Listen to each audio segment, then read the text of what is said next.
అబ్బబ్బా, పరమ పవిత్రమైన ఆ తిరుపతి లడ్డు కోసం సోషల్ మీడియాలో ఎంత రచ్చ చేశారు. అంటే ప్రజల భక్తుల మనోభావాలని బాబో ఎంత హింసించేశారు నిజంగా చెప్పాలంటే. సరే, పొలిటీషియన్స్ అని పక్కన పెట్టేద్దాం. ప్రవచనకర్తలు, పండితులు, బ్రాహ్మణులు ఇలా అంటున్నాను ఏమనుకోవద్దు గాని ఏమన్నా ఓవర్ యాక్టింగ్లు చేశారు అసలు మీరు. ప్రాయశ్చిత్త శ్లోకాలట వాళ్లే కనిపెట్టేసి ప్రాయశ్చిత్త శ్లోకాలు చెప్పించేసి రామరామ మీరు చేసింది మామూలు రచన. పాపం ఎంత మంది భక్తుల మనోభావాలతో ఆడుకున్నారు నిజంగా. ఇప్పుడు ఏం చేస్తారు మీ అందరూ? మరి ఇప్పుడు మీరు నిజమైన హిందువులైతే, మీరు నిజంగా వెంకటేశ్వర స్వామి భక్తులైతే అదే నోటితో సోషల్ మీడియాలో మమ్మల్ని క్షమించండి అని పోస్టులు పెడతారా? పెట్టండి, ఎంతమంది పెడతారో చూస్తాం.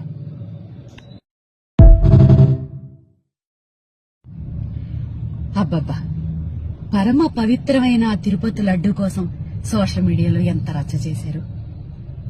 అంటే ప్రజల భక్తుల మనోభావాలని బాబో ఎంత హింసించేశారు నిజంగా చెప్పాలంటే. సరే, పొలిటీషియన్స్ అని పక్కన పెట్టేద్దాం. ప్రవచనకర్తలు, పండితులు, బ్రాహ్మణులు ఇలా అంటున్నాను ఏమనుకోవద్దు గాని ఏమన్నా ఓవర్ యాక్టింగ్లు చేశారు అసలు మీరు.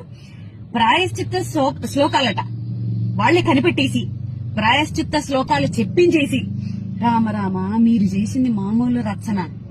పాపం ఎంత మంది భక్తుల మనోభావాలతో ఆడుకున్నారు నిజంగా. ఇప్పుడు ఏం చేస్తారు మీ అందరూ? మరి ఇప్పుడు మీరు నిజమైన హిందువులైతే, మీరు నిజంగా వెంకటేశ్వర స్వామి భక్తులైతే అదే నోటితో సోషల్ మీడియాలో మమ్మల్ని క్షమించండి అని పోస్టులు పెడతారా? పెట్టండి, ఎంతమంది పెడతారో చూస్తాం.